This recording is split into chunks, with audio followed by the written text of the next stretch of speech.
નમસ્કાર, જય કિસાન જય વિજ્ઞાનના અંતિમ ચરણમાં આપનું સ્વાગત છે। હું છું પંકજ। દોસ્તો, અત્યાર સુધી આ કાર્યક્રમમાં સમૃદ્ધ ખેતી અને પ્રગતિશીલ ખેડૂતોની કાર્યપદ્ધતિથી માહિતગાર કરવાની અમે પહેલ કરી। આ કાર્યક્રમ થકી વાવણીથી લઈને ગ્લોબલ માર્કેટ સુધી વેલ્યુ એડિશન સાથે વેચાણની પ્રક્રિયા કરતા આધુનિક ખેડૂતોની માહિતી આપવાનો પ્રયાસ કર્યો।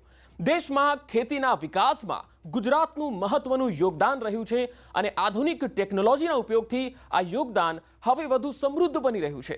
ગુજરાતની ખેતી હવે માત્ર આકાશી ખેતી પૂરતી જ સીમિત નથી રહી। સમય જતા ધરતીપુત્રો પણ આધુનિક બન્યા અને આજે પરિણામ એ છે કે રાજ્યમાં જાણે કે હરિયાળી ક્રાંતિ આવીને ઊભી છે। જય કિસાન જય વિજ્ઞાનના associate sponsor Saras detergent cake આ કોન્ક્લેવ શરૂ કરતા પહેલા એક નજર જય કિસાન જય વિજ્ઞાન કાર્યક્રમની સફર પર।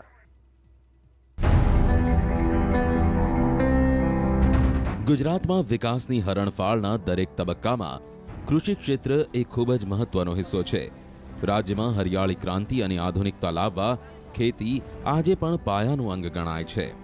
ત્યારે પાયાના અંગ સમાન ખેતીને વધુ મજબૂત કરવા ન્યૂઝ 18 ગુજરાતીએ કરી પહેલ।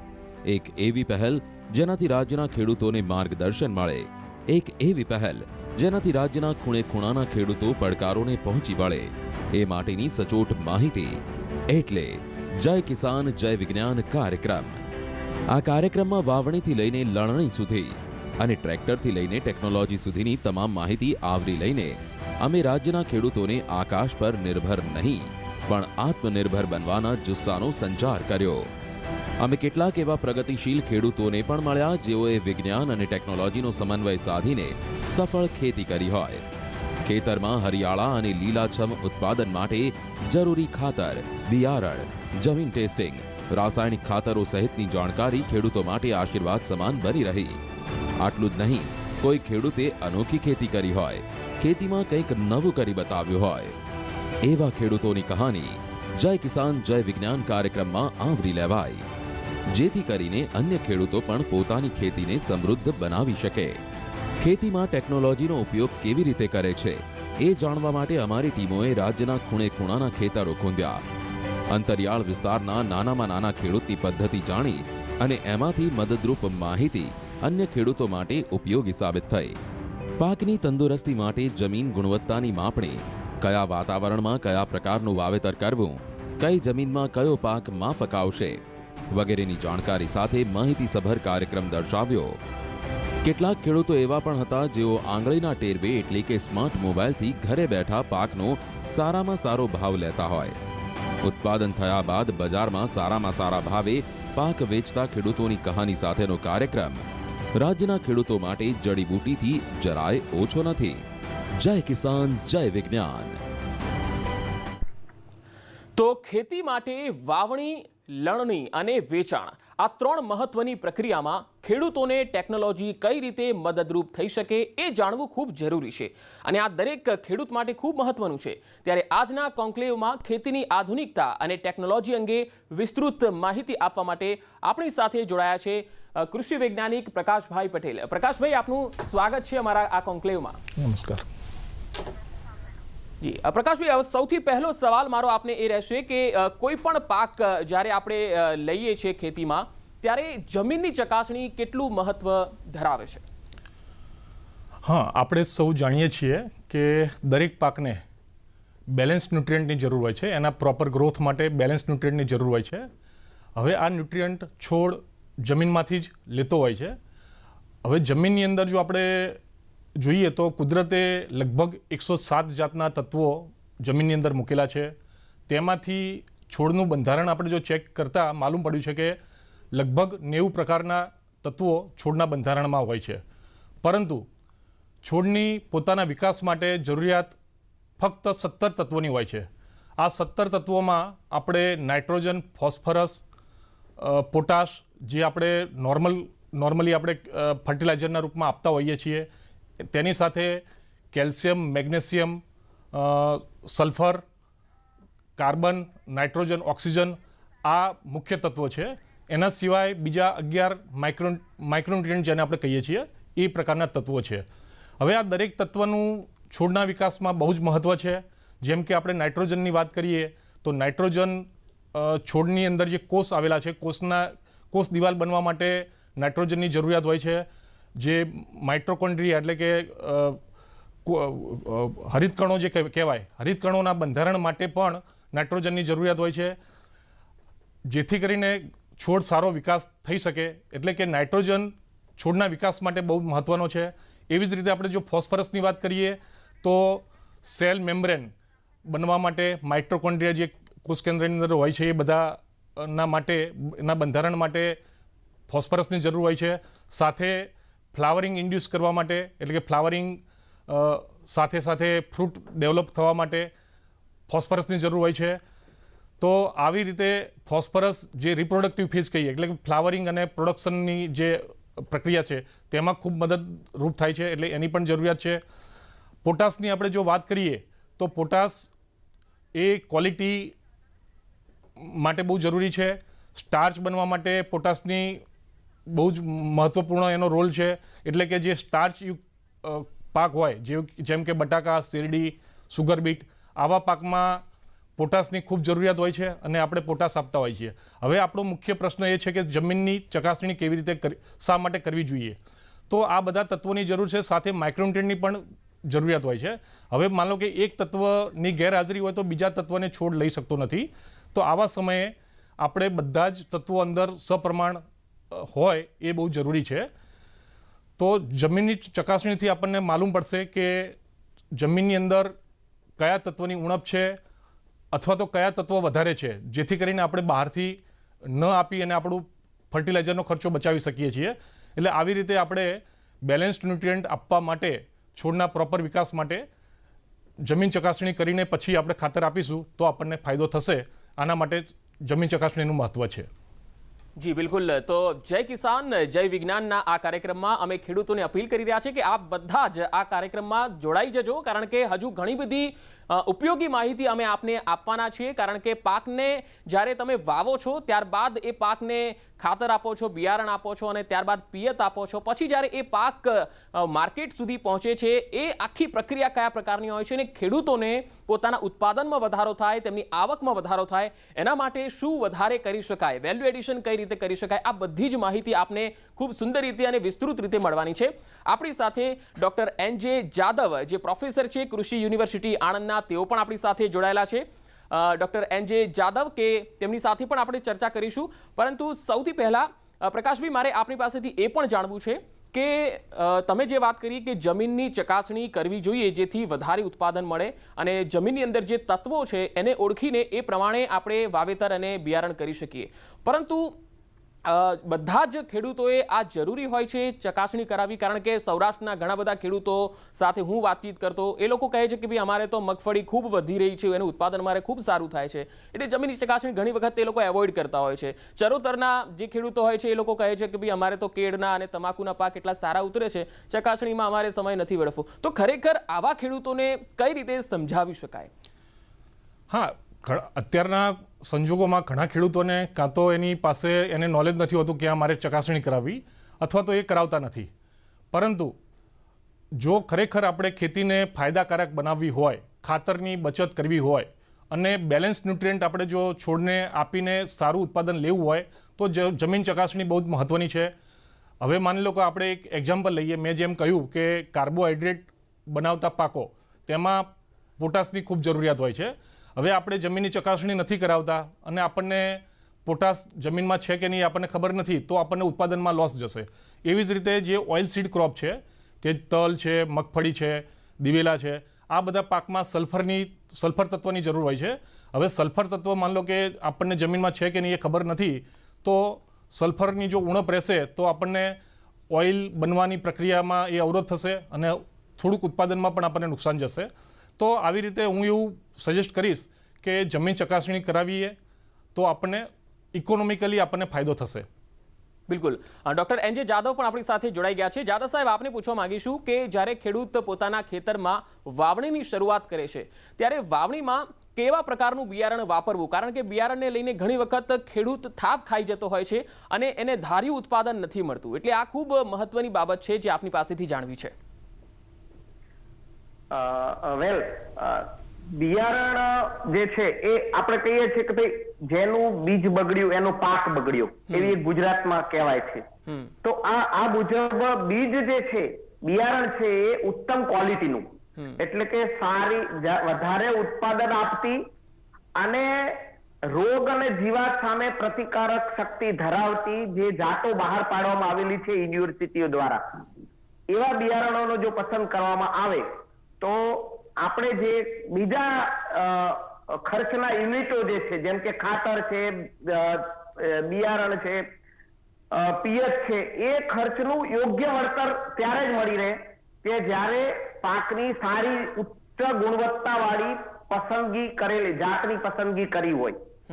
તો આવી સારી જાત, અને એટલે કે દરેક પાકમાં કઈ હાઇબ્રિડ જાત હોય એવું જરૂર નથી, પરંતુ હાઇબ્રિડ અને સુધારેલી જાતો આ પસંદ કરવી જોઈએ. ખાસ કરીને ગુજરાતમાં ગુજરાત રાજ્ય બીજ નિગમ અને આણંદ એટલે ગુજરાત યુનિવર્સિટી, ગુજરાત કૃષિ યુનિવર્સિટીઓ પાસે આવા બિયારણો ઉપલબ્ધ હોય છે. તો આગ્રહ છે એ ઉચ્ચ ગુણવત્તા વાળા બિયારણો જો પસંદ કરવામાં આવે તો બીજા એકમો જો ખર્ચ કરેલો હોય છે એનું પણ વળતર આવી સારી જાતોના બિયારણોથી મળી રહેતું હોય. પણ ડોક્ટર જાદવ સાહેબ, ઘણી વખત ખેડૂતોને બિયારણ વિશેની ઘણી માહિતી નથી હોતી. ઘણી વખત ખેડૂત પોતાની રીતે બિયારણ લઈ આવતો હોય છે અને પછી પસ્તાવો પણ થાય છે. એટલે એવા ખેડૂતો કે જેઓ બિયારણમાં થાપ ખાઈ જતા હોય, એવા ખેડૂતોએ આની માહિતી ક્યાંથી લેવી, સાચું બિયારણ ક્યાંથી મળે અને વ્યવસ્થિત યોગ્ય બિયારણ ક્યાંથી લેવું, એની માહિતી એને કૃષિ યુનિવર્સિટીમાંથી મળી રહેશે કે પછી જે બાગાયત ખેતી વિભાગ હોય છે તેમની પાસેથી મળે છે? આમ તો બધી જ એજન્સીઓ પાસેથી આવા સારા પ્રકારના બિયારણોની માહિતી મળી રહેતી હોય છે. પ્રત્યક્ષ ગુજરાત કૃષિ યુનિવર્સિટીઓની વાત કરીએ તો જે તે વિસ્તારના મુખ્ય પાકો છે એ પાક ના લગતા બિયારણો, સુધારેલી જાતોના બિયારણો એ છે યુનિવર્સિટીઓમાંથી પણ પ્રાપ્ત થતા હોય છે. અને ગુજરાત રાજ્ય બીજ નિગમ જે તે વિસ્તારમાં જરૂરી જે પાકો વવાતા હોય એવા પાકોના સારી ગુણવત્તાના બિયારણો એ પોતે પણ વેચતે છે. અને જે માહિતી મેળવવાની વાત છે તો ગુજરાત જે જમીન એટલે ગુજરાતનું જે એગ્રીકલ્ચર ડિપાર્ટમેન્ટ છે એ ડિપાર્ટમેન્ટના જે કઈ વિસ્તરણ અધિકારીઓ છે, ગ્રામ સેવકો છે, એની પાસેથી પણ કયા પાક માટે કઈ જાત સારી છે, લેટેસ્ટ જેને યુનિવર્સિટી દ્વારા બહાર પાડવામાં આવેલી છે, જે તે વિસ્તાર માટે બહાર પાડવામાં આવેલી છે, એવા વિસ્તારની જાતોની જાણકારી છે એ વિસ્તરણ અધિકારી અને યુનિવર્સિટી બંને તરફથી મળી રહે છે. બિલકુલ. પ્રકાશભાઈ, આપની પાસે આવીશ. હવે આપણે વાવણીની વાત કરી, બિયારણની વાત કરી, હવે તબક્કો આવે છે ખાતરનો. ખાતરની જરૂરિયાત કયા પ્રકારની રહે છે, કયા પાક માટે કેટલું ખાતર લાવવું અને એની ઉપયોગિતા વિશે થોડું સમજાવશો? હા, આમ તો જે મેં કહ્યું કે જે તત્વો 17 તત્વોની છોડને જરૂરિયાત હોય છે અને અલગ અલગ પાકને અલગ અલગ પ્રમાણમાં નાઇટ્રોજનની જરૂર હોય છે, ફોસ્ફરસની જરૂર હોય છે અને પોટાશની જરૂર હોય છે. પરંતુ બેઝલ ડોઝ આપણે કહીએ તો નાઇટ્રોજન અને ફોસ્ફરસનો નોર્મલી આપવાનો હોય છે, જેથી કરીને શરૂઆતથી જ છોડને પોષણ મળી રહે. આજકાલ બજારમાં સીડ ટ્રીટમેન્ટ માટેના પણ ખાતરો અવેલેબલ થયા છે, જે ઇમ્પોર્ટેડ ખાતરો છે અને જેના બહુ રિઝલ્ટ સારા છે. તેનો પણ આપણે ઉપયોગ કરીને, આમ તો જે બજારમાંથી આપણે બિયારણ ખરીદતા હોઈએ છીએ તેમાં ફંગીસાઇડનો જ ખાલી પટ આપેલો હોય છે, તો આપણે આવા ખાતરોનો પણ પટ આપીને, જાતે આપીને આપણે વાવેતર કરી અને શરૂઆતથી આપણે છોડનો સારો વિકાસ કરી શકીએ. હવે બેઝલ ડોઝની મેં વાત કરી કે નાઇટ્રોજન અને ફોસ્ફરસ આપણે આપવાનું થાય, ત્યારબાદ પાકની અલગ અલગ અવસ્થાએ ખાતરની જરૂરિયાત હોય છે કે ન્યુટ્રિયન્ટની ખેંચ ન પડે એ આપણે ધ્યાનમાં રાખીને ખાતર આપવાના હોય છે. એટલે નોર્મલી ફોસ્ફરસ બાદ નાઇટ્રોજન અને પોટાશનું પાછળથી આપણે જે સ્પ્લિટમાં આપતા હોઈએ છીએ, પણ એ દરેક પાક પ્રમાણે એનું જરૂરિયાત જુદી જુદી હોય છે. જેમ કે વાત કરીએ કે પોટાશની મેં જેમ કહ્યું કે કાર્બોહાઈડ્રેટ કાર્બોહાઈડ્રેટ જે પાકની અંદર વધારે હોય એ પાકની અંદર પોટાશની જરૂરિયાત, જેમ કે બટાકા, શેરડી, સુગર બીટમાં જરૂર હોય. એ રીતે આપણે જો વાત કરીએ કે ઓઇલ સીડ ક્રોપમાં સલ્ફરની જરૂર હોય તો તેમાં એ પ્રકારના ખાતર આપવા જોઈએ. હવે ખાતર આપતી વખતે આપણે શું ધ્યાન રાખવાનું છે, તો જમીન કઈ ટાઈપની છે. માન લો કે વધારે નિતારવાળી અથવા તો સેન્ડી લોમ અથવા તો સેન્ડી ટાઈપની સોઇલ હશે તો તેમાં શું થશે કે પાણીનું લીચિંગ થશે, પાણી ની સાથે ખાતરનું લીચિંગ થઈ જશે. વધારે જો પાણી આપવામાં આવે તો ખાતર જે ઉપરના તળમાં હોય એ બધા નીચે ઉતરી જાય. તો આવા સમયે આપણે એને ઓછા ગાળામાં વધારે સ્પ્લિટમાં એટલે કે વધારે વખત ખાતર આપીશું. ખાતરનું પ્રમાણ ઓછું રાખવાનું, પરંતુ 2 વખત સ્પ્લિટ કરવાની જગ્યાએ આપણે 3 થી 4 વખત સ્પ્લિટ કરીને ખાતર આપી શકીએ, જેથી કરીને છોડ એની પ્રોપર એનો યુઝ કરી શકે. તો ખાતર આપવામાં એક આપણે આ વસ્તુનું ધ્યાન રાખીશું.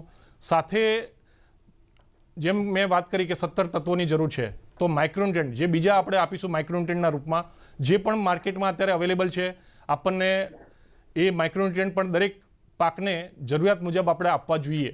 માન લો કે આપણે જમીનની ચકાસણી નથી કરાવી તો માઇક્રોન્યુટ્રિયન્ટ કંઈ એવા મોંઘા હોતા નથી, તો દરેક ફાર્મરે એનો યુઝ કરવો જોઈએ અને માઇક્રોન્યુટ્રિયન્ટ પણ આપી અને સારી ઉત્પાદન મેળવવું જોઈએ. બિલકુલ બિલકુલ. આપણે આ ચર્ચાને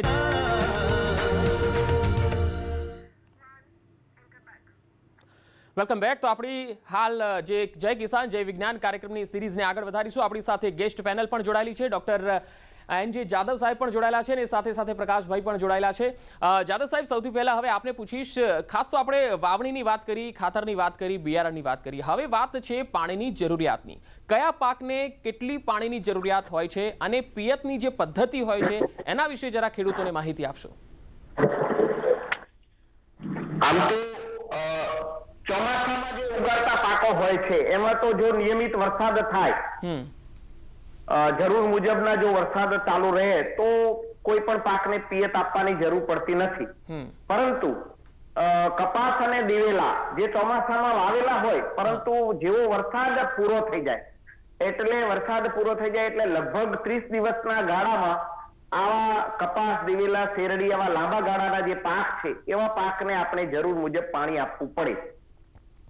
આ ખાસ કરીને શિયાળુ પાકોમાં પણ ઉનાળુ પાક અને શિયાળુ પાક અને બંનેની જો વાત કરીએ તો શિયાળુ પાકોમાં દર જમીનના પ્રકાર પ્રમાણે આ 10 થી 15 દિવસના ગાળે પિયત આપવાની જરૂર પડે અને ઉનાળામાં એ પ્રકારે દર અઠવાડિયે એટલે કે 8 થી 10 દિવસે પિયત આપવાની જરૂર પડતી હોય છે.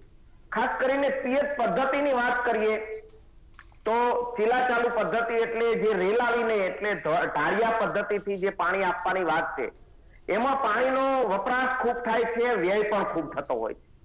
એટલે આપણે જે સુધારેલી પદ્ધતિઓ જે છે પાણીની એટલે ટપક પિયત પદ્ધતિ અને ફુવારા પદ્ધતિ એટલે કે સૂક્ષ્મ પિયત પદ્ધતિ, જેના કારણે આપણે ટપક પિયત પદ્ધતિમાં લગભગ 65 થી 70% જેટલું પાણી બચાવી શકીએ છીએ. એનો મતલબ એવો થયો કે એ બચેલું પાણીથી આપણે 60 થી 70% જેટલો વધારે વિસ્તારમાં આપણે આપણો પાક વાવેતર વિસ્તાર વધારી શકીએ છીએ. એટલે એવી રીતે ટપક પિયત પદ્ધતિમાં અને ફુવારા પદ્ધતિમાં પણ 40 થી 45% પાણીનો બચત થવાના કારણે એ બચેલું પાણી છે એ પાણીના ઉપયોગથી આપણે વધારે વિસ્તારમાં પાક ઉગાડી શકીએ છીએ. ખાસ કરીને સૌરાષ્ટ્ર અને ઉત્તર ગુજરાતમાં જે ખાસ પાણીની અછતવાળો વિસ્તાર ગણાય છે, એવા વિસ્તારોમાં તો ખેડૂતોએ સૂક્ષ્મ પિયત પદ્ધતિનો આગ્રહપૂર્વક વિસ્તાર કરવો જોઈએ. એના માટે આપણી રાજ્ય સરકાર પણ પ્રોત્સાહન આપે છે. સબસિડાઇઝ એટલે જે કોઈને ટપક પિયત પદ્ધતિ અથવા ફુવારા પદ્ધતિથી પિયત આપવાની સાધનોનો વસાવવા હોય તો એના માટે સબસિડી પણ આપવામાં આવે છે. તો મને લાગે છે કે જો પિયત પદ્ધતિ ખાસ કરીને ચીલા ચાલુ પદ્ધતિ છોડીને ટપક અથવા તો સિંચાઈ ફુવારા પદ્ધતિ જો અપનાવવામાં આવે તો ચોક્કસ પાણીનો પણ બચત થશે અને પાકને કારણ કે પાણીની જરૂરિયાત કરતા ભેજની જરૂરિયાત હોય છે, તો પાકને જરૂરી ભેજ મળી રહેવાથી પાક ઉત્પાદન પણ લગભગ 40 થી 50% એટલે લગભગ 35-40% જેટલું પાક ઉત્પાદન પણ વધારે મળતું હોવાના પરિણામો જાહેર થયેલા છે. બિલકુલ. એટલે આ તો વાત ફુવારા અને ટપક પદ્ધતિની આપે કરી. હવે પ્રકાશભાઈ, આપની પાસેથી એ જાણવું છે કે જંતુનાશક દવાના ઉપાયો કયા, કારણ કે ઘણી વખત દવાઓનો છંટકાવ કર્યા પછી પણ પાકની અંદર રોગ જોવા મળતો હોય છે, તો આવા સંજોગોમાં ખેડૂતોએ શું કરવું? પહેલાં તો હું કહીશ કે આપણે જેમ આપણા સગા સંબંધીઓને કે આપણા ગામની અંદર રહેતા કે આપણી સોસાયટીમાં રહેતા વ્યક્તિઓને જે આપણે ઓળખતા હોઈએ છીએ, એવી જ રીતે આપણા ખેતરની અંદર જે આપણી સાથે હંમેશા રહે છે એને આપણે ઓળખતા હોવા જોઈએ. એટલે મારું કહેવાનું અહીંયા એટલું જ છે કે ચૂસ્યા પ્રકારની જીવાતની આપણે વાત કરીએ તો એમાં નોર્મલી લીલા તડતડિયા, સફેદ માખી, થ્રીપ્સ, વ્હાઇટ થ્રીપ્સ, એફિડ વગેરે હોય છે, મોલોમચ્છી જેને કહીએ, અને એક માઇટ પણ હોય છે. 4-5 પ્રકારની ચૂસ્યા પ્રકારની નોર્મલ જીવાત હોય છે. એવી જ રીતે ઈયળોની વાત કરીએ તો લીલી ઈયળ, સ્પોડોપ્ટેરા છે, ફળ ખાનારી ઈયળ છે, કે ગાભમારાની ઈયળ, કે ઘોડિયા ઈયળ, આવી 5-7 પ્રકારની ઈયળો હોય છે જે મેજર એનો એટેક હોય છે. બાકી નાનકડી વસ્તુ તો ઘણી હોય છે, પણ આટલી વસ્તુનું આપણને જો નોલેજ હશે તો આપણે ખેતરમાં જઈને આપણે પહેલાં તો આઈડેન્ટિફાઈ કરી શકીશું કે આમાં આપણા ખેતરમાં કઈ જીવાતનો ઉપદ્રવ છે, અને એને ધ્યાનમાં રાખીને જ્યારે આપણે દવાનો છંટકાવ કરીશું તો આપણને રિઝલ્ટ મળશે. હવે દવાના છંટકાવમાં સમય પણ બહુ જ મહત્ત્વનો છે. એટલે કે જેમ આપણે ખેતરમાં જઈને સેઢેથી પાછું નથી આવવાનું. ખેતરમાં જઈને ખેતરની વચ્ચે પાક સાથે દરેક અંદર રેન્ડમલી ફરીને છોડ વ્યવસ્થિત ચેક કરવાનો હોય. ચેક કરીને આપણે ચેક કરીએ કે ભાઈ અંદર જીવાત કઈ પ્રકારની છે. માની લો કે શરૂઆતનો સ્ટેજ હોય જીવાતનું, અને જો આપણે સ્પ્રે કરીશું તો એ 100% કંટ્રોલમાં આવી જશે.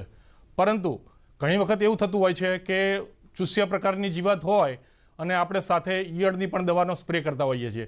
એ વસ્તુ ન થાય એના માટે આપણે પહેલાં તો આપણા ખેતરમાં કઈ પ્રકારની જીવાત છે એ આપણે જાણવું જોઈએ. બિલકુલ. સાથે હું એક વાત એ પણ કરવા માંગીશ કે ફાયદાકારક જીવાત પણ આપણી ખેતરમાં હોય છે, એને પણ આપણે ઓળખવા જોઈએ. જેમ કે ક્રાયસોપા છે, લેડીબર્ડ બીટલ છે, આ બધી વસ્તુ જેને દાળિયા કહીએ, આ બધી વસ્તુ પણ જો સકિંગ પેસ્ટ હોય અને સાથે સાથે આ વસ્તુ હોય તો આપણે સ્પ્રેમાં કઈ ટાઈપની દવા વાપરવી, એટલે કે નીમ બેઝ આપણે દવા વાપરીશું તો જે ફાયદાકારક જે જીવાત છે એને નુકસાન નહીં થાય, અને આપણી જે મેઇન પેસ્ટ છે એને આપણે કંટ્રોલ કરી શકીશું. એટલે અગત્યની વસ્તુ એ છે કે જીવાતને ઓળખી અને પછી સ્પ્રે કરવા જોઈએ, જેથી કરીને આપણે બિનજરૂરી દવાઓનો ઉપયોગ ન કરીએ અને આપણું સેવિંગ કરી શકીએ. બિલકુલ. અને સાથે સાથે વાવણીની સાથે ટેકનોલોજીનો ઉપયોગ કરીને પણ વધારે ઉત્પાદન મેળવી શકાય છે. એટલે ખેડૂતોએ ખાસ ધ્યાન રાખવું કે જ્યારે પાકને વાવણીની શરૂઆત કરે છે તે વખતે બિયારણ, જંતુનાશક દવા અને પિયતની જે પદ્ધતિ છે તે, અને સાથે સાથે જે રીતે જાદવ સાહેબે અને પ્રકાશભાઈએ જણાવ્યું છે એ પ્રમાણે જરૂર લાગે તો ખેતી વિભાગનો સંપર્ક કરવો, અને કૃષિ યુનિવર્સિટી છે તેમાં પણ ઘણા તજજ્ઞો હોય છે કે જે તમને ખૂબ મદદ કરી શકે છે વધારે ઉત્પાદન લેવા માટે. તો ડૉક્ટર N.J. જાદવ સાહેબ અને પ્રકાશભાઈ, આપ બંને અમારી સાથે જોડાયા અને ખૂબ સુંદર માહિતી વાવણીને લઈને આપી છે. આપનો ખૂબ ખૂબ આભાર. Thank you. આભાર. તો મિત્રો, જય કિસાન જય વિજ્ઞાનની છીએ ખેતી વિષયક માહિતીની, અને આજે અમે આપને બતાવ્યું કે વાવણી વખતે કઈ રીતે ખેડૂતોએ વાવણી કરવી, ટેકનોલોજીનો ઉપયોગ કઈ રીતે કરવો, અને અત્યાર સુધીના આ કાર્યક્રમમાં સમૃદ્ધ ખેતી અને પ્રગતિશીલ ખેડૂતોની કાર્યપદ્ધતિથી માહિતગાર કરવાની અમે પહેલ કરી છે. આ કાર્યક્રમ થકી વાવણીથી લઈને ગ્લોબલ માર્કેટ સુધી વેલ્યુ એડિશન સાથે વેચાણની પ્રક્રિયા કરતા આધુનિક ખેડૂતોની પણ માહિતી આપવાનો પ્રયાસ કર્યો. દેશમાં ખેતીના વિકાસમાં ગુજરાતનું યોગદાન ખૂબ મહત્વનું છે, ત્યારે આધુનિક ટેકનોલોજીના ઉપયોગથી આ યોગદાન હવે વધારે સમૃદ્ધ બન્યું છે. આગળ આપણે હવે વાત કરવાના છીએ પાકની લણણીની, અને ખાસ તો પાક જ્યારે લણવાનો સમય આવે ત્યારે ખેડૂતોએ શું કરવું જોઈએ. આપણે શરૂઆતમાં જે વાત કરી કે જ્યારે પાકની વાવણી થાય અને વાવણી કર્યા પછી એનું જે બિયારણ વાવવાનું હોય છે એ બિયારણ કઈ રીતે લાવવું, કયું બિયારણ વાપરવું જોઈએ, કારણ કે અલગ અલગ પાકના બિયારણો અલગ અલગ હોય છે. પિયત માટેની પદ્ધતિ વિશે પણ આપણને કૃષિ તજજ્ઞએ માહિતી આપી કે ટપક અને ફુવારા પદ્ધતિ આ બંને એવી પદ્ધતિ છે કે જેનાથી 65 થી 70% જેટલું આપણે પાણી બચાવી શકીએ છીએ, અને એટલો કૃષિ વિસ્તાર પણ આપણે વધારી શકીએ છીએ. તો ખેડૂતોએ આ માહિતી જાણવી ખૂબ જરૂરી છે. અને હવે આપણી સાથે ડોક્ટર કે.જી. મહેતા, કૃષિ નિષ્ણાત, જોડાયા છે આપણી સાથે. આપનું સ્વાગત છે મહેતા સાહેબ. મહેતા સાહેબ, સૌથી પહેલો સવાલ, જ્યારે પાકની લણણી કરવાનો સમય આવે ત્યારે આ લણણીના જે અલગ અલગ સ્ટેજ હોય છે એ કયા હોય છે જેથી ઉત્પાદન આપણે લઈ શકીએ? અવાજ નથી આવતો મને. જી, હું ફરી એકવાર આપને સવાલ પૂછવાનો પ્રયત્ન કરીશ મહેતા સાહેબ. પાક જ્યારે લણણી કરવાનો સમય આવે ત્યારે આ લણણીના અલગ અલગ સ્ટેજ હોય છે. આ કયા કયા સ્ટેજ હોય છે જેથી ખેડૂતોને કયા સ્ટેજ પર લણણી કરવી જોઈએ વધારે ઉત્પાદન લેવું હોય તો? બરાબર. આમ તો આપણે ખેતીમાં જ્યારે મૂલ્યવર્ધનની વાતો આવે અને જ્યારે ખેડૂતને પોષણક્ષમ ભાવ મળવાની વાત આવે ત્યારે લણણીની વાત પણ સાથે સાથે વિચારવી જોઈએ. આમ ખેતીમાં કહેવાય છે કે ભાઈ વાવણી અને ઘી તાવણી, પણ એમાં મને લાગે છે કે હું તો થોડું ઉમેરું કે વાવણી, લણણી અને ઘી તાવણી. આ બાબત એવી છે કે ઘી તાવણી એટલે શું કે ઘીનું જરાક પણ જો ધ્યાન ન રાખીએ તો કાં તો કાચું રહી જાય, કાં પછી પાકળ થઈ જાય તો એની વાસ બેસી જાય. એવી રીતે વાવણી અને પછી લણણીની વાત આવે તો લણણી જ્યારે આપણે કરવાની હોય ત્યારે જ્યારે ગુણવત્તાની વાત કરીએ તો ખેડૂતના ખેતરેથી જ લણણીમાં ગુણવત્તાની શરૂઆત થઈ જાય છે. એટલે ખેડૂતોએ પોતે ધ્યાન રાખી અને જો જેટલું ધ્યાન રાખી અને લણણી કરે તો જે એના ઉત્પાદનો છે એની ગુણવત્તા સારી થાય અને એને ભાવ સારો મળે. એટલું જ નહીં પણ એના ઉત્પાદનમાં પણ ફેર પડી જાય. દાખલા તરીકે આપણે એમ કહીએ કે ભાઈ હવે એક વસ્તુ ધ્યાન માગી લે છે કે ખાસ કરીને ડાંગર અને ઘઉં એમાં તો હવે હાર્વેસ્ટર આવી ગયા, કમ્બાઈન હોય છે, એટલે એમાં ખળું કરવાની કે પછી જે વાઢવાની વાત આવે એવું બહુ નથી હોતું. પણ બીજા બધા પાકો અને ખાસ કરીને નાના અને સીમાંત ખેડૂતો હોય કે જેને આવા કમ્બાઈનના અથવા તો ટ્રેક્ટરના ભાવ પોસાય નહીં, તો એને તો પોતાની રીતે આપણી જે દેશી ચીલા ચાલુ બધી પદ્ધતિઓ હતી એ જ રીતે કરતા હોય. પણ એમાંય સુધારા બહુ થયેલા છે અને સુધારા જો આપણે ધ્યાનમાં રાખી અને પછી નાના અને સીમાંત ખેડૂતો પણ લણણી સારી રીતે કરે તો એમાં ગુણવત્તા સારી રહે, ઉત્પાદન પણ સારું મળે અને જ્યારે બજારની વાત આવે ત્યારે એ બજારમાં એને ભાવ પણ સારા મળે. એનો આપણે દાખલો લઈએ. હા જી, આપનો શું પ્રશ્ન છે? હા, મારો બીજો સવાલ એ હતો કે લણણીના અલગ અલગ સ્ટેજ હોય છે. ફોર એક્ઝામ્પલ, હવે આપણે કાપણી જો કરવાના હોય તો કાપણીમાં જે ખેડૂતે બાજરી વાવી હોય તો એણે શું ધ્યાન રાખવું જોઈએ? એટલે કે કોઈ પણ પાકમાં કાપણી કરતી વખતે શું ધ્યાન રખાય?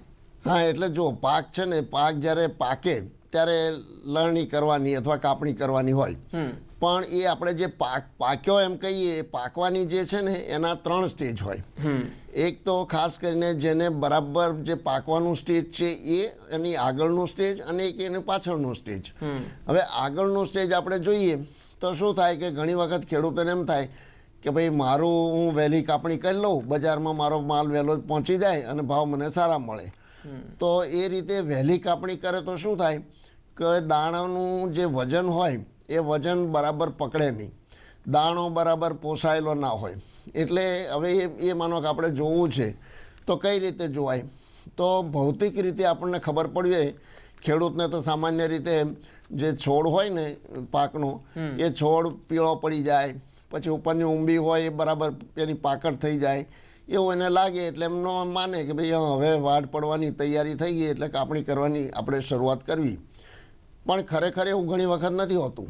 આપણે જે દાણો લઈએ ઊંબીમાંથી, માનો કે દાણો લઈએ, ઘઉં હોય કે પછી ડાંગર હોય કે પછી બાજરી હોય, તો એ દાણો લઈ અને પછી આપણે એને મસળીને હાથમાં રાખીને જોઈએ તો એ દાણા ઉપરથી ખબર પડે કે ભાઈ હવે પાક જે બરાબર પાક્યો છે કે હજુ વાર છે કે વધારે સમય થઈ ગયો છે. દાખલા તરીકે દાણો છે એને આપણે પહેલી આંગળી અને અંગૂઠો એની વચ્ચે જો દબાવીએ ને તો મીણ જેવું લાગે તો એમ માની લેવાનું કે હજુ દાણો બરાબર પાક્યો નથી. તો આપણે વહેલી કાપણી કરીએ તો શું થાય કે વજન ઓછું આવે, પછી જ્યારે દાણો છે એ પછી સુકાય એટલે ચીમળી જાય એવું બને. એના બદલે માનો કે તમે એને દબાવીએ અને આપણને એમ લાગે કે આ તો બહુ જ કઠણ થઈ ગયું છે, અથવા તો ભાંગી જાય તો તરત ભાંગીને ભૂકો થઈ જાય એવો થઈ જાય દાણો, તો એમ માની લેવાનું કે ભાઈ આ તો આપણો સમય જતો રહ્યો અને 2-4 દિવસ વધારાના થઈ ગયા. તો એવે વખતે પણ એવું થાય કે એની ગુણવત્તા છે, એનો રંગ છે ઓછો થઈ ગયો હોય, એનો પોષણ છે ઓછું હોય, એટલે પછી પોષણના કારણે એના જે દાણો છે એનું વજન ઓછું થયું હોય, અંદર મોઇશ્ચર એ થઈ ગયું હોય. એટલે આ બધા કારણોથી આપણે જેને કહીએ દેહ ધાર્મિક રીતે બરાબર પરિપક્વ થયું હોય ત્યારે એની કાપણી જો આપણે કરીએ તો ઉત્પાદન આપણને સારું મળે. પછી એની ગુણવત્તા, ભૌતિક ગુણવત્તા, જેમાં દાણાનું પોષણ એટલે દાણાનું વજન, દાણાની સાઇઝ, દાણાનો રંગ એ બધું સારું હોય એટલે પછી તમે માર્કેટમાં આપણે લઈ જઈએ તો એના ભાવ વધારે સારા મળે. તો એના 3 સ્ટેજમાંથી મેં કીધું એમ દેહ ધાર્મિક રીતે પરિપક્વ બરાબર થયું હોય ત્યારેનું જે સ્ટેજ છે એ સાચું સ્ટેજ કાપણીનું કહેવાય. એટલે કાપણી પછી જો ખડાવારમાં જઈએ તો એને તૈયાર કરવાની કોઈ ટેકનોલોજી ખરી? હા, હવે આપણે અત્યારે શું છે, 2-3 બાબતો આપણને જોવા મળે ગામડામાં જઈએ તો. એક તો આપણે જૂની જે ચીલાચાલુ પદ્ધતિ હતી એવું, એને જેને આપણે ખડાવાડ કહીએ, પણ એમાં થોડો ફેર થઈ ગયો છે. પહેલાં તો શું હતું કે કોઈ ગામ હોય ને એ ગામમાં ખડાવાડની જેમ ચરિયાણ, એટલે ગાયોને ચરવા માટેનું એક ચરિયાણ નક્કી થાય, એમ ગામ આખાનું એક ખડાવાડ નક્કી થાય એવી જગ્યા રાખી હોય. તો આ જગ્યા ક્યાં હોય? ખાસ કરીને ઊંચી હોય કે જ્યાં આગળ પવન સારો આવતો હોય, પછી જ્યાં આગળ માનો કે ઓચિંતું માવઠું થાય, પાણી ના ભરાય એવી પરિસ્થિતિ હોય, પછી ગામથી નજીક હોય એટલે પાણી પીવાનું એને લાવવું, લઈ જવું, લોકોને ખાવા પીવાનું આપવું, બળદનું નિરણ કરવું, આ બધું. કારણ કે ખડાવાડની અંદર જ્યારે કાપણી થાય પછી માલ લઈ જાય એટલે ત્યાં જ ખેડૂત સવારથી સાંજ સુધી કામ કરતા હોય. એટલે આ બધી જરૂરિયાતો ધ્યાનમાં રાખી અને પછી આપણે ખડાવાડ તૈયાર થતી હતી. પણ હવે એવું નથી. હવે તો શું થાય કે નાના ખેડૂતો હોય તો પછી બજારમાં પ્લાસ્ટિક પણ એવા મળે છે કે જે જાડા હોય, જેની ઉપર ટ્રેક્ટર ચાલે તો પણ નુકસાન ના થાય, તો એવા પ્લાસ્ટિક ઉપર માલ નાખી અને પછી એને પીલતા હોય છે. એટલે એને પગાર કરે અથવા તો ટ્રેક્ટરથી કરે, તો આવું બને. એટલે આમ જો જોવા જઈએ તો આ બીજી વાત છે. અને ત્રીજું મેં કહ્યું એમ કે ડાંગર હોય કે ઘઉં હોય તો એની કાપણી જ્યારે થાય ત્યારે કમ્બાઈન જો વાપરવામાં આવે અથવા કમ્બાઈનથી કાપણી થાય કે જે ટ્રેક્ટર સાથે જોડાયેલું હોય તો એને તો ખડાવાડની જરૂર ના પડે. એટલે આ ત્રણેય રીતે અત્યારે ગામડાઓમાં લણણી પછી જે પાક હોય એ પાકને ત્યાં આગળ લઈ જઈ અને છૂટા પાડવાની પદ્ધતિ, દાણા છૂટા પાડવાની પદ્ધતિઓ ચાલે છે. એટલે ખડાવાડ છે, પછી પ્લાસ્ટિકનું જાડું પ્લાસ્ટિક ઉપર થાય અને કાં તો કમ્બાઈન ઉપરથી. એટલે એ રીતે અત્યારે થોડુંક કામકાજ ચાલે છે. બિલકુલ. એટલે ખડાવારમાંથી જ્યારે ખેડૂત પોતાનો જે માલ છે માર્કેટ સુધી લઈ જાય છે, એટલે અહીં તબક્કો આવે છે સારો પોષણક્ષમ તેને ભાવ મળે. તો આવા સંજોગોમાં ખેડૂતે શું ધ્યાન રાખવું જોઈએ જેથી તેને વધારે ભાવ મળે? હા, હવે ખડાવાડમાં માલ આવે પછી જ્યારે એનું પગર થાય એટલે કે દાણા છૂટા પાડવાની આખી પ્રક્રિયા થાય, તો કાં તો નાનો ઓછો માલ હોય, માનો કે તમારી પાસે આપણે ખેડૂત હોય ને એને થોડાક પ્રમાણમાં મગ હોય, મઠ હોય કે એવું બધું હોય, તો એ થોડું હોય તો એ ધોકાથી જોડી અને પછી એને ઉપણે. એટલે ઉપણવાનો ક્રિયા જે છે ને એ કુદરતી જે પવન આવતો હોય ત્યારે બરાબર પવન વાય ત્યારે ઘોડી ઉપર ચડી અને પછી એ સુપડાથી ઉપણે. એટલે શું થાય કે એમાંથી જે પગરમાંથી જે કચરો હોય અથવા તો જે ભૂસું છે એ ઉડી જાય પવનના કારણે અને દાણા છે સીધા નીચે પડે. હવે આ જે પ્રક્રિયા છે ને એમાં દાણા જે નીચે પડવાના છે એ પણ તમે જુઓ તો જે વજનવાળા દાણા હશે સીધા પડશે, થોડા હલકા હશે એનાથી આગળ પડશે, હાવ ફોફ હશે આનાથી આગળ પડશે અને કચરું છે એનાથી આગળ પડશે. એટલે ખેડૂતો આ રીતે એને જુદું જુદું પાડી લે. પણ ઘણા ખેડૂતો આવું જો જુદું ગ્રેડિંગ ના કરે તો શું થાય કે ભેગું કરી અને બજારમાં વેચવા જાય. એને એમ થાય કે ઓ આ તો આપણને નુકસાન જશે. પણ ખરેખર ખેડૂતે જો આવી રીતે ગ્રેડિંગ કરે કે ભાઈ જે દાણા જ્યાં પડ્યા હોય એને ધ્યાનમાં રાખીને કે નીચે સીધા પડ્યા હોય, એ વધારે વજનવાળા હોય, એ વધારે પોસાયેલા હોય તો એનો ભાવ એને વધારે મળે. એટલે આ કુદરતી ગ્રેડિંગ થાય. બીજી વાત એવી છે કે માનો કે વધારે પ્રમાણમાં એને હોય ઉત્પાદન તો પછી ચારણાથી એ ચાળી અને ગ્રેડિંગ કરે. હવે ચારણાથી ચાળીને ગ્રેડિંગ કરે તો પણ ગ્રેડિંગ થયું હોય તો એના ભાવ બજારમાં સારા મળે. એટલે આ રીતે જે ગ્રેડિંગ છે અને માનો કે કમ્બાઈનથી હાર્વેસ્ટ થતું હોય અથવા તો કાપણી થતી હોય તો એમાં તો ગ્રેડિંગ ઓટોમેટિક થતું હોય છે કારણ કે એ મશીનથી થાય. એટલે આ ત્રણેય પ્રકારની રીતે ગ્રેડિંગ કરવાનું જરૂરી હોય છે. હજુ પણ કેટલાક ખેડૂતો એવા હોય છે કે આ ગ્રેડિંગ કરતી વખતે જો ધ્યાન ન રાખે તો શું થાય કે દાણાની અંદર કચરું આવે, દાણાની અંદર માનો કે એની કોઈ જીવાત હોય તો ધનેડું પણ કદાચ આવી જાય, પછી એ ધ્યાન ના રાખે તો પક્ષીઓ હોય તો પક્ષીની હગાર પણ આવી જાય. હવે એવી વસ્તુ જ્યારે બજારમાં લઈને જાય ને તો એના ભાવ તરત કપાઈ જાય, એટલે એને ભાવ ઓછા ઉતરે. એટલે ખેડૂતના લેવલે જો ગ્રેડિંગ વ્યવસ્થિત થાય તો એની ગુણવત્તાના કારણે બજારમાં ભાવ સારા મળે. બિલકુલ. મહેતા સાહેબ, તમે શરૂઆતમાં જે સ્ટેજની વાત કરી, લણવાનો સમય એનો અલગ અલગ સ્ટેજ હોય છે, એટલે મારે એ ખેડૂતોને ખાસ સમજાવવું છે કે જે ખેડૂતે ધાન્ય પાક લીધો છે તો એના માટે લણણીનો સ્ટેજ કયો હોય છે, જે ખેડૂતે બાગાયતી પાક લીધો છે તો એનો સ્ટેજ કઈ રીતનું હોય છે, અને જે ખેડૂતે શાકભાજીનો પાક લીધો છે તો એના માટેનું સ્ટેજ કયું હોય છે? હા, જો હવે આપણે પહેલાં આપણે ધાન્ય પાકોની વાત કરીએ. હા, ધાન્ય પાકોમાં માનો કે ડાંગર છે કે પછી ઘઉં છે કે પછી કઠોળ છે કે તેલીબિયા છે, તો આ બધાની અંદર મેં કહ્યું એમ કે જ્યારે પાક બહારથી છોડ છે પીળો પડે, એના પાન છે નીચા નમી જાય અને એનું જે દાણાની ઊંબી હોય કે જો એ સામાન્ય રીતે આમ આપણે અડીએ એટલે કપાઈ જાય તો બ્રિટલ જેને આપણે કહીએ, એટલે કે તાત્કાલિક ભાંગી જાય, એવી પરિસ્થિતિ હોય એટલે આપણે માની લઈએ કે ભાઈ હવે પાક છે એ કાપણીને લાયક થયો. પણ એનાથી આગળ જઈએ તો અંદરથી દાણો કાઢી અને મેં કહ્યું એમ જો તમે જુઓ અને આંગળી અને અંગૂઠો એની વચ્ચે રાખીને આપણે દબાવીએ તો આપણને ખબર પડે કે ભાઈ દાણો છે એ પોચો છે. જો પોચો હોય, અંદરથી માનો કે થોડોક ભેજ જેવું અથવા પાણી જેવું નીકળતું હોય તો એ પાકેલો બરાબર નથી એમ કહેવાય. પણ એ દબાય નહીં બહુ, પણ છતાંય સાથે સાથે એમાંથી કંઈ પ્રવાહી નીકળે નહીં અથવા તો રસ નીકળે નહીં અને આપણને એમ લાગે કે ભાઈ ના એનો ઉપરનું છાલ છે એ પણ બરાબર પાકટ છે, તો એ દાણાને જોઈને ખબર પડે કે ભાઈ આ આપણે એને દેહ ધાર્મિક રીતે બરાબર પરિપક્વ થઈ ગયું છે. તો આ દાણાની વાત આવી. હવે ફળફળાદીની વાત કરીએ. ફળફળાદીમાં શું હોય કે ઝાડ જે આખું છે, માનો કે આંબો છે, એની ઉપર કેરીઓ છે. હવે કેરીઓ તમને 2-3 પહેલી આમ જ્યારે શિયાળો હોય ત્યારે શિયાળામાં ઠંડીના મોજા આવે ને, એ મોજાની પ્રમાણમાં એની અંદર ફૂલની પ્રક્રિયા થતી હોય. એટલે પહેલું મોજું આવે ને જે ફૂલ આવે એ વહેલું થાય, બીજું પાછળથી મોજું આવ્યું હોય તો એ પ્રમાણે, છેલ્લું પાછું મોજું આવ્યું તો છેલ્લું એ પ્રમાણે. એટલે એ પ્રમાણે જે ફૂલ થયા હોય પહેલો તબક્કાના, બીજા તબક્કાના, ત્રીજા તબક્કાના, એ પ્રમાણે એનું ફલિનીકરણ થાય અને એ પ્રમાણે પછી એની કેરીઓ બેસે.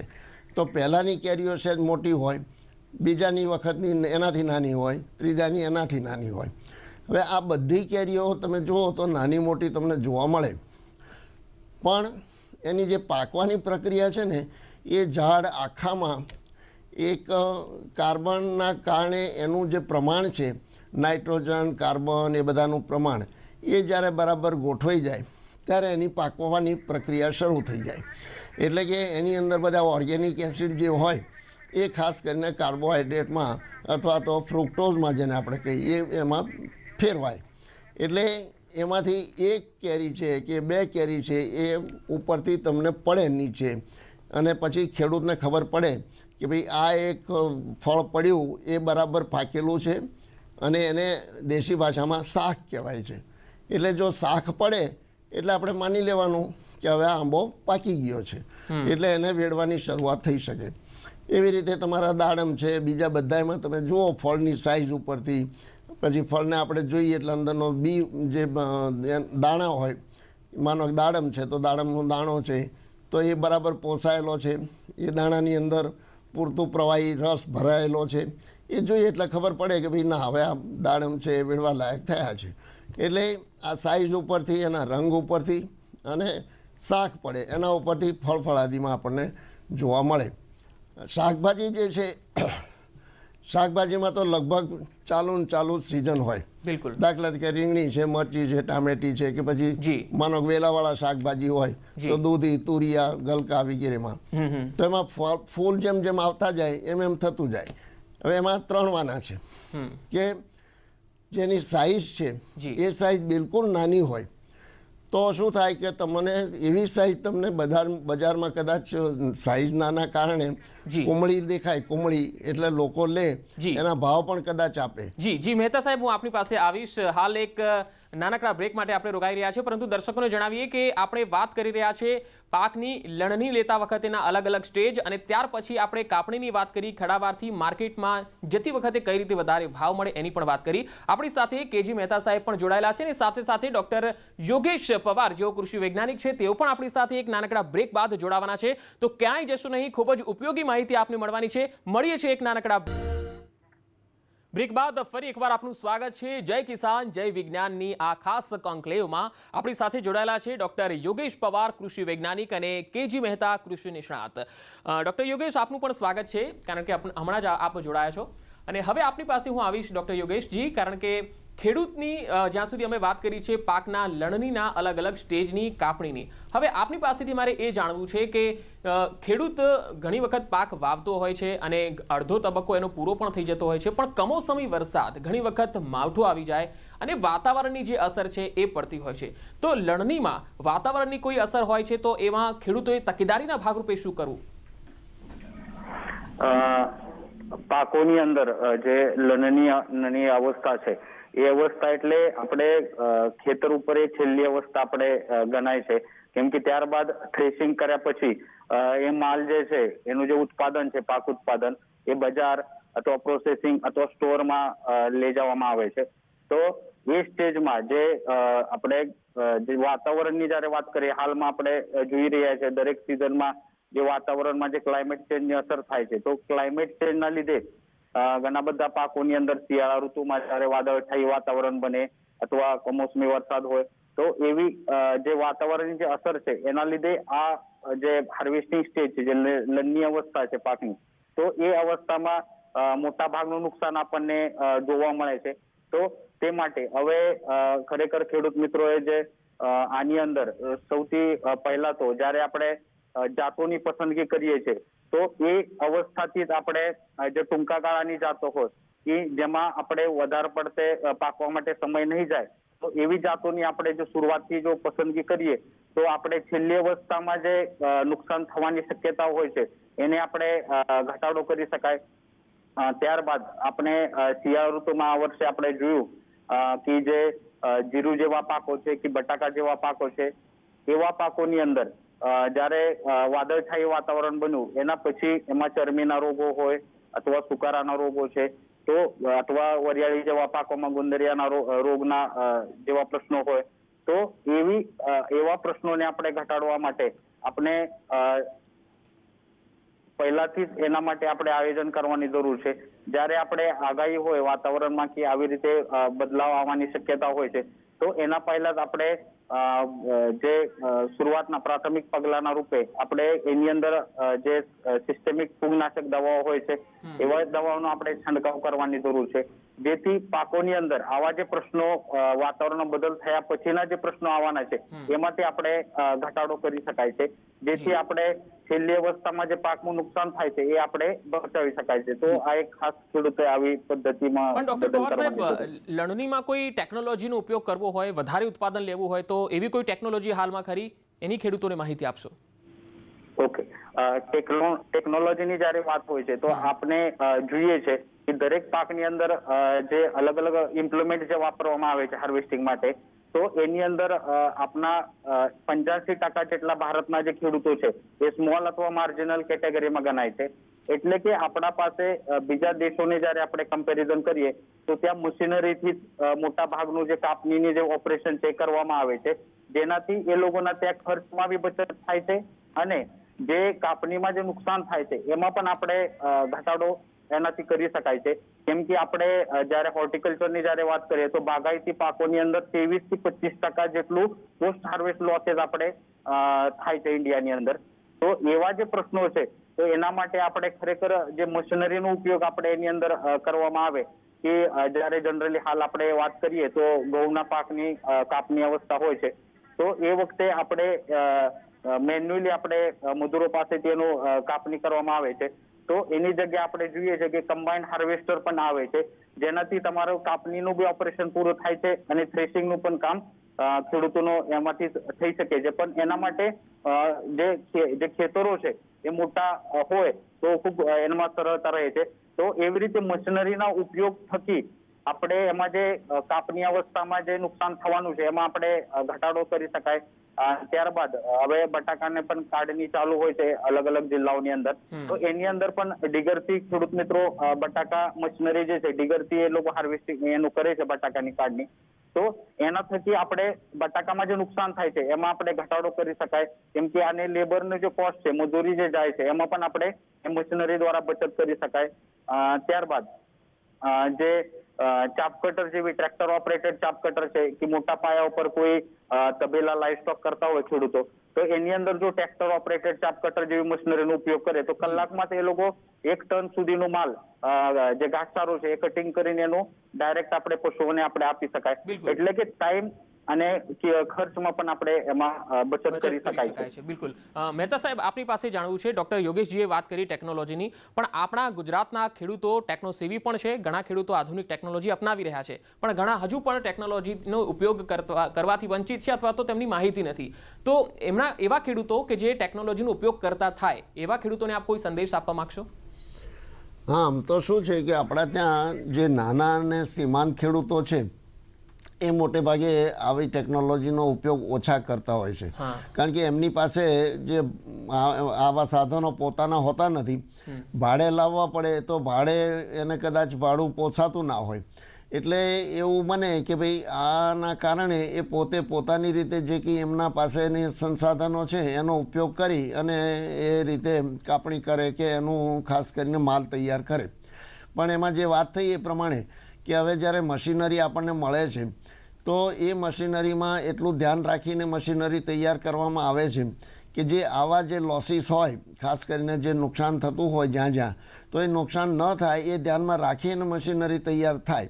એટલે પછી મશીન જો વાપરીએ એટલે એમાં લોસ ઓછા આવે. બીજું એ છે કે મેં પહેલાં અગાઉ વાત કરી કે જે આપણા નાના અને સીમાંત ખેડૂતો છે એ માનો કે મશીનનો ઉપયોગ ન કરે અને કાપણી કરે, પણ એમાં સમયસર કાપણી ન કરે, પાછળથી કાપણી મોડી કરે તો શું થાય કે જે ઉપર તૈયાર થયેલો માલ છે એ નીચે પડી જાય, ખરી જાય, એટલે એ એનું ઉત્પાદન ઘટી જાય. ડોક્ટર યોગેશ પવારજી, સમયનો ભાવ છે એટલે આપણે આ ચર્ચા અહીંયા જ અટકાવી રહ્યા છીએ. ડોક્ટર યોગેશજી અને મહેતા સાહેબ, આપ બંનેનો ખૂબ ખૂબ આભાર અમારી સાથે આ ચર્ચામાં જોડાવા બદલ. તો દર્શક મિત્રો, આપણી આ ચર્ચા અહીંયા અટકી નથી. આ ગેસ્ટ પેનલ આપણી સાથે જોડાયા હતા. એ ગેસ્ટની આપણે ચર્ચા કરી પાક લણતી વખતે શું ધ્યાન રાખવું, ટેકનોલોજી કઈ છે તેની. એક નાનકડા બ્રેક બાદ પાછા ફરીશું, ત્યારે આપણો વિષય આપણે વાત કરી રહ્યા છીએ વેલ્યુ એડિશનની, અને આ વેલ્યુ એડિશન માટે આપણી સાથે ચર્ચા માટે જોડાયા છે જગદીશ પ્રસાદ, જેઓ CEO છે GMPB એટલે કે ગુજરાત મેડિસિનલ પ્લાન્ટ્સ બોર્ડના, અને સાથે સાથે જે પરાગભાઈ પંડ્યા કે જેઓ પ્રોફેસર છે નવસારી કૃષિ યુનિવર્સિટીના. આ બંને મહાનુભાવોનું સ્વાગત છે. જગદીશભાઈ, સૌથી પહેલા આપને પૂછીશ, ખેડૂતો માટે વેલ્યુ એડિશન એટલે કે મૂલ્યવર્ધન આ શું છે અને શું એ દરેક ખેડૂત વેલ્યુ એડિશન કરી શકે? વેલ્યુ એડિશન જેમ શબ્દમાં નિહિત છે મૂલ્યવર્ધન, એટલે કે એ 3-4 વસ્તુઓ માટે કરવાનું હોય. એક, અમુક કૃષિ ઉત્પાદ એવા હોય છે જે ટૂંકા ગાળામાં સડી જાય છે, બગડી જાય છે, એટલે લાંબા ગાળે એને ટકાવવું હોય તો વેલ્યુ એડિશન જરૂરી છે. બીજું એ છે કે જથ્થાબંધ અમુક ઉત્પાદો એવા છે કે જેનો દેશમાં કે વિદેશમાં જે માંગણી છે જથ્થાબંધ હોય તો જ એની સરખી રીતે વેચાણ કરી શકાય, અને એ રીતે એને એકત્રિત કરવું, લાંબા સમય સુધી રાખવું જરૂરી પડે છે, જેથી એના માટે પણ મૂલ્યવર્ધન જરૂરી બને છે. અને ત્રીજી બાબત આ છે કે આ અમુક ઉત્પાદ એવા છે કે જેનો સીધી રીતે ઉપભોક્તા ઉપયોગ કરી શકતા નથી, જેથી એના એને ઉત્પાદને પરિવર્તિત કરવું પડે, રૂપાંતરિત કરવું પડે, તે જરૂરી બને છે. એટલે મૂલ્યવર્ધન એ 3-4 જરૂરિયાત હોય છે જેના માટે ખાસ ઉપયોગી હોય છે. અને મૂલ્યવર્ધન જે કૃષિ ઉત્પાદનની વાત કરીએ તો 4 તબક્કે કરવાનું હોય છે. એક, સારી કૃષિ પદ્ધતિ અપનાવવાની થાય, અને બીજું જ્યારે વાવણી થઈ જાય એટલે લણણી પૂર્ણ થાય ત્યાર પછી એની એકત્રીકરણ માટેની ઉત્તમ અને સારી પદ્ધતિ અપનાવવાની થાય, અને પછી એ એકત્રિત કર્યા પછી સારી સંગ્રહ પદ્ધતિ, અને છેલ્લે એને ઉપભોક્તા જે ઉપયોગ કરી શકે તેવા રૂપાંતરિત પ્રોડક્ટ, ફિનિશ્ડ પ્રોડક્ટ્સ બનાવવા માટે સારી નિર્માણ પદ્ધતિ એ અપનાવવાની જરૂરી બને છે. બિલકુલ. પરાગભાઈ, હવે આપની પાસે આવીશ. વેલ્યુ એડિશનમાં જે અલગ અલગ પ્રકારો છે તો કીધા, પરંતુ અલગ અલગ પાકો માટે વેલ્યુએશન કઈ રીતે થઈ શકે? બહુ સરસ પ્રશ્ન છે. વેલ્યુ એડિશન અલગ અલગ પાકો માટે બે પ્રકારે મુખ્યત્વે થાય છે. એમાં સૌથી જે પહેલું છે એ પ્રાથમિક પ્રસંસ્કરણ, વેલ્યુએશનને જે આપણે ગુજરાતી કરીએ તો ભાઈ મૂલ્ય વૃદ્ધિ. તો એક આવે પ્રાથમિક પ્રસંસ્કરણ કે જેમાં ફળ કે ખેત ઉત્પાદ છે, બરાબર, એમાં એના ફિઝિકલ સ્ટ્રક્ચર એટલે કે ફિઝિકલ સ્વરૂપમાં કોઈ પણ જાતનો ફેરફાર કરતા નથી. એટલે કેરી છે તો કેરી રહે, ચણા છે તો ચણા રહે, અને એમાં કોઈ પણ જાતનો વધારે જાતનો કોઈ ફેરફાર કરતા નથી. એને પ્રાથમિક પ્રસંસ્કરણ કહેવામાં આવે છે. અને પ્રાથમિક પ્રસંસ્કરણમાં અથવા તો પ્રોસેસિંગમાં, મૂલ્યવર્ધનમાં સામાન્ય રીતે સોર્ટિંગ એટલે કે કચરો દૂર કરવો, ગ્રેડિંગ એટલે કે વકલ પાડવી, અને ક્લિનિંગ એટલે કે ફોરેન મટીરિયલ છે એટલે બીજું મટીરિયલ છે એને દૂર કરવું, આ બધી પ્રક્રિયાઓ કરવામાં આવે છે. ઘણા ફળ અને શાકભાજી જેવા જો ખેત ઉત્પાદ હોય તો એ ખેત ઉત્પાદમાં આપણે પ્રાઇમરી પ્રોસેસિંગમાં એટલે કે પ્રાથમિક પ્રસંસ્કરણ પ્રક્રિયાઓમાં આપણે વેક્સિંગ કરીએ છીએ, આપણે રાઇપનિંગ કરીએ છીએ, આપણે શું કહેવાય કે સારી જાતનું પેકેજિંગ કરીએ છીએ, ગ્રેડિંગ કરીએ છીએ. અને આ જે પદ્ધતિ છે એને કહેવાય છે પ્રાઇમરી પ્રોસેસિંગ અથવા તો જેને કહેવાય કે પ્રાથમિક મૂલ્યવર્ધન, બરાબર. બીજું જે આવે છે જેને આપણે એડવાન્સ વેલ્યુ એડિશન કહીશું કે જેમાં પ્રોસેસિંગ મહત્વનો ભાગ ભજવે છે. અને આ પ્રોસેસિંગમાં આપણે ખેત ઉત્પાદ છે એ ખેત ઉત્પાદને આપણે એના મુખ્ય અથવા તો મૂળભૂત જે ફિઝિકલ સ્ટ્રક્ચર છે એનું મુખ્ય જે એનું સ્વરૂપ છે એમાંથી એને બદલી કાઢીએ છીએ. દાખલા તરીકે મરચું હોય તો મરચામાંથી મરચાનો પાવડર બનાવી દઈએ છીએ, બરાબર છે. કેરી હોય તો કેરીમાંથી એનો રસ બનાવીએ છીએ અને રસમાંથી આપણે જ્યુસ બનાવી દઈએ છીએ. તો આ બધી જે પ્રક્રિયાઓ છે એ પ્રક્રિયાઓને આપણે પ્રોસેસિંગ કહીએ છીએ, બરાબર.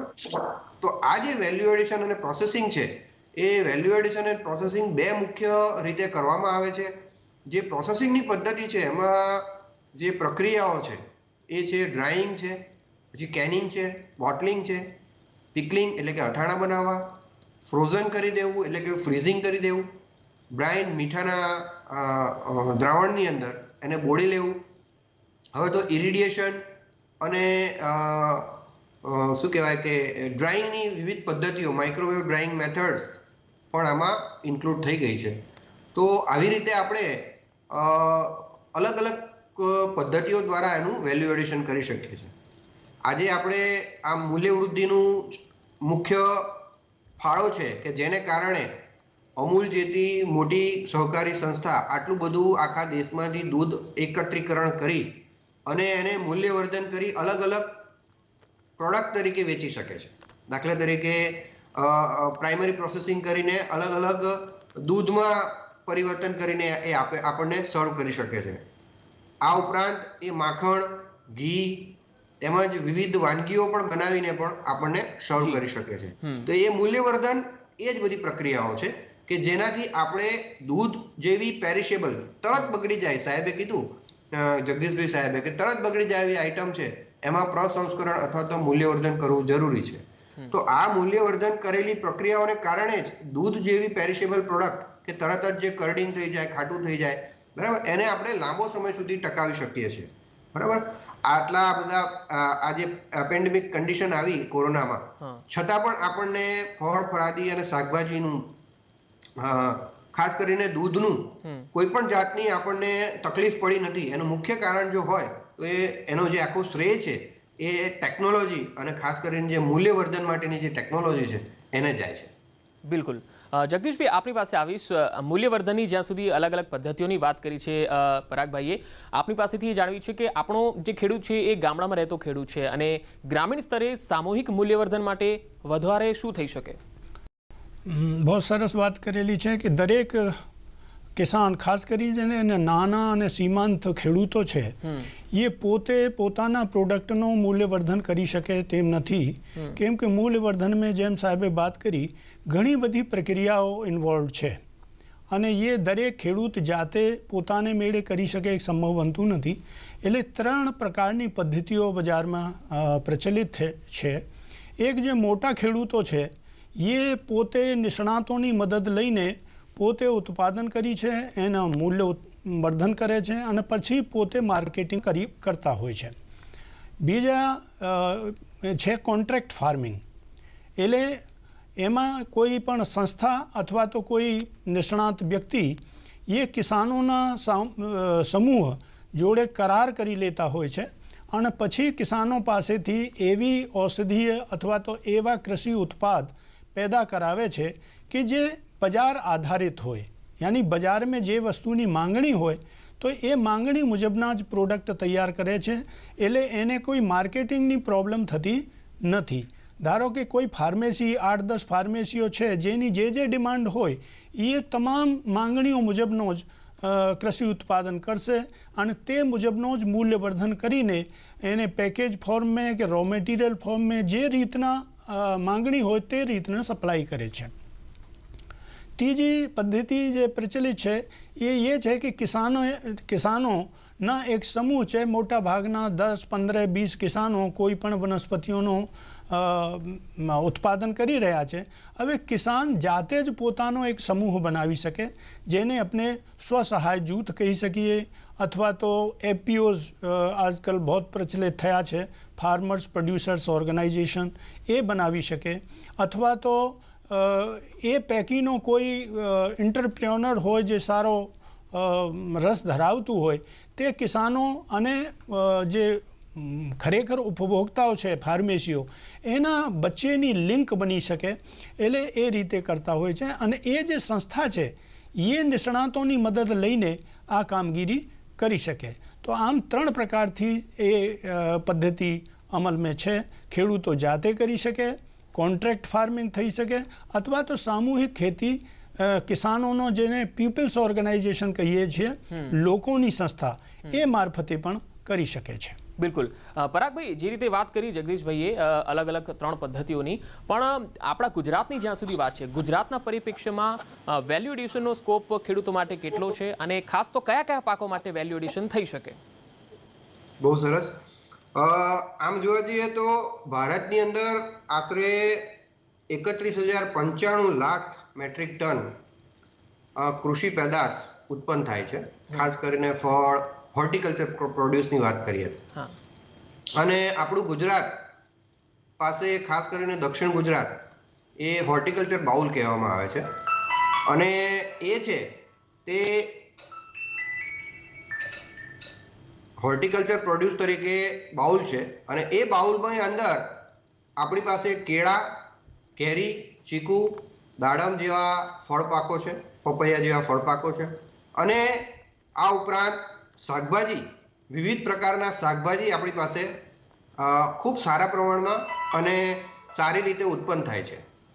તો આ જે પાકો છે એ જે પાકો છે એમાંથી આપણે મૂલ્યવર્ધન કરીને સારી હુંડિયામણ મેળવી શકીએ તેમ છે. ખાસ કરીને જો વાત કરીએ તો અત્યારે ગુજરાતનો જે હિસ્સો છે તે ગુજરાતનો હિસ્સો ઉત્પાદનની અંદર, માફ કરજો, ગુજરાતનો હિસ્સો ઉત્પાદનની અંદર આશરે 9% છે. હવે એની સામે આપણે પ્રોસેસિંગની વાત કરીએ તો ગુજરાતમાં દરેક ક્ષેત્રે પ્રોસેસિંગ શરૂ થઈ ગયું છે. ગુજરાતમાં વાત કરીએ તો ફાર્મર્સ કોઓપરેટિવ સોસાયટી ખૂબ સારી છે અને ફાર્મર્સ કોઓપરેટિવ સોસાયટી દ્વારા આપણે ભારત અને દુનિયામાં એક ઉદાહરણીય મોડેલ ડેવલપ કરીને પીરસેલું છે કે જે દૂધનું વેલ્યુ એડિશન કરીને વિવિધ પ્રોડક્ટ બનાવે છે અને એક્સપોર્ટ કરે છે, જે ફળ અને શાકભાજીનું વેલ્યુ એડિશન કરીને એક્સપોર્ટ કરે છે. અમારી ગણદેવી ફાર્મર્સ કોઓપરેટિવ સંઘ દક્ષિણ ગુજરાતમાં ખૂબ સારું કામ કરી રહી છે. આ ઉપરાંત મગફળીનું પણ સારું કરી શકાય એમ છે વેલ્યુ એડિશન અને આપણે કરતા આવ્યા છે. કોટનમાં પણ ફાર્મર્સ કોઓપરેટિવ સોસાયટી ખૂબ સારી રીતે આગળ વધી રહી છે. શુગર કેનની ગણદેવીની જે અમારી ફાર્મર્સ કોઓપરેટિવ સોસાયટી છે તે પણ વેલ્યુ એડિશન કરે છે. મતલબ વેલ્યુ એડિશન આપણે ગુજરાતની અંદર દરેકે દરેક પાકમાં કરી શકીએ છીએ અને કરીએ છીએ.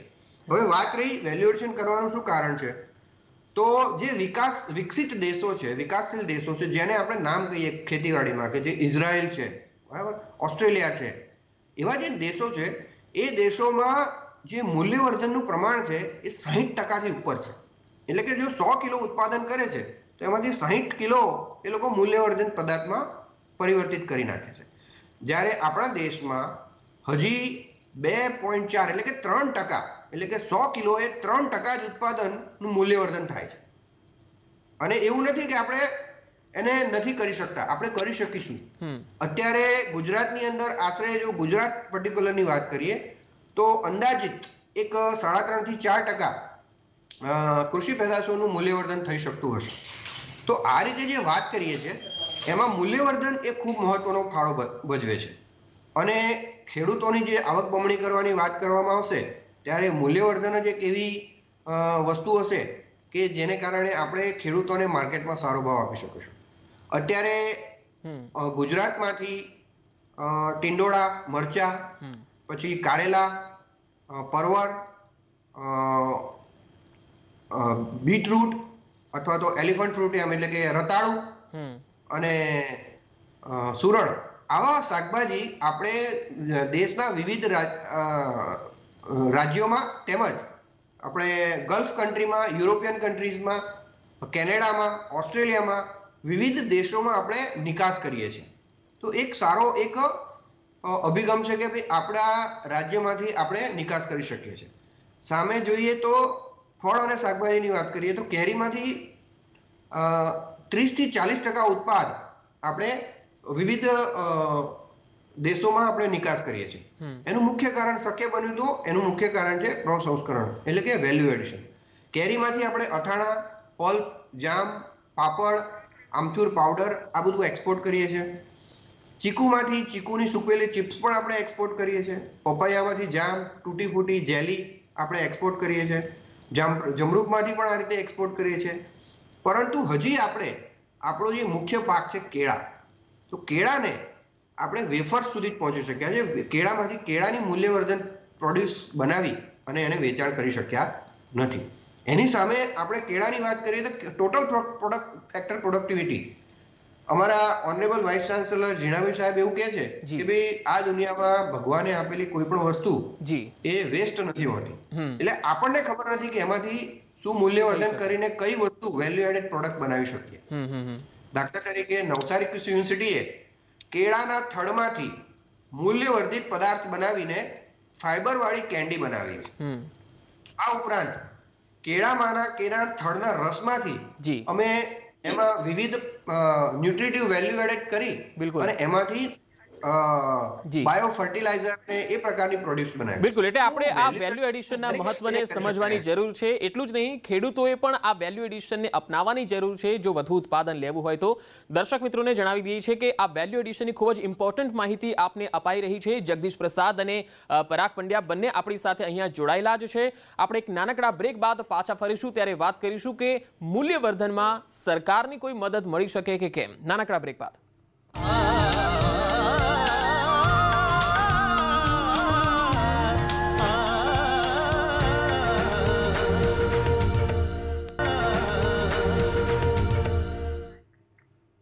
બ્રેક બાદ ફરી એકવાર આપનું સ્વાગત છે. જય કિસાન જય વિજ્ઞાનની આ ખાસ કોન્ક્લેવમાં આપણી સાથે ગેસ્ટ પેનલ જોડાયેલા છે. જગદીશભાઈ પ્રસાદ સીઈઓ છે જીએમપીબીના અને સાથે પરાગ પંડિત છે નવસારી કૃષિ યુનિવર્સિટીના પ્રોફેસર. જગદીશભાઈ, આપની પાસે આવીશ. આમ તો હાલમાં સરકારની ઘણી બધી કૃષિલક્ષી સહાય યોજનાઓ પણ અત્યારે ચાલી રહી છે. આપણે જ્યારે વેલ્યુ એડિશનની વાત કરી રહ્યા છીએ ત્યારે આ વેલ્યુ એડિશન માટે સરકારની કોઈ સહાય મળી શકે ખરી? સરસ, જરૂર મળે છે. જેમ મેં વાત કરી કે લોક સંસ્થા મારફતે વેલ્યુ એડિશન જે લોકો કરવા ઈચ્છે છે તે લોક સંસ્થાને 15 લાખ સુધીની સહાય મળી શકે છે. અને એ ઉપરાંત ડ્રાઇંગ શેડ જો બનાવવું હોય, જેમ વાત કરી કે નાના મોટા ડ્રાઇંગ ઇક્વિપમેન્ટ લાવવાનું હોય, સોલર ડ્રાયર હોય કે માઇક્રોવેવ આધારિત માઇક્રોવેવ યા ઇલેક્ટ્રોનિક ઇક્વિપમેન્ટ બસાવવું હોય તો તે ડ્રાઇંગ ફેસિલિટી માટે 10 લાખ સુધીની સહાય. અને પછી સંગ્રહ વ્યવસ્થા કરવા માટે સ્ટોરેજ વગેરે ગોડાઉન બનાવવું હોય તો તેના માટે 10 લાખ સુધીની સહાય મળે છે. અને ત્યાર પછી જે બીજા તબક્કાનો વેલ્યુ એડિશન જે પ્રોસેસિંગ યુનિટ કહીએ છીએ એના માટે 4 કરોડ સુધીની સહાય સરકાર આપે છે. અલબત્ત જે પ્રોસેસિંગ યુનિટની જે સહાય છે એ લોક સંસ્થાઓને જ મળે છે, પ્રાઇવેટ એન્ટરપ્રિનર્સને મળતી નથી. પણ પહેલી જે વ્યવસ્થા છે જે ડ્રાઇંગ શેડ અને ગોડાઉન એ પ્રાઇવેટ સંસ્થા હોય કે વ્યક્તિ હોય એમને પણ મળી શકે છે, પણ સહાયનો ધોરણ 50% થઈ જાય છે.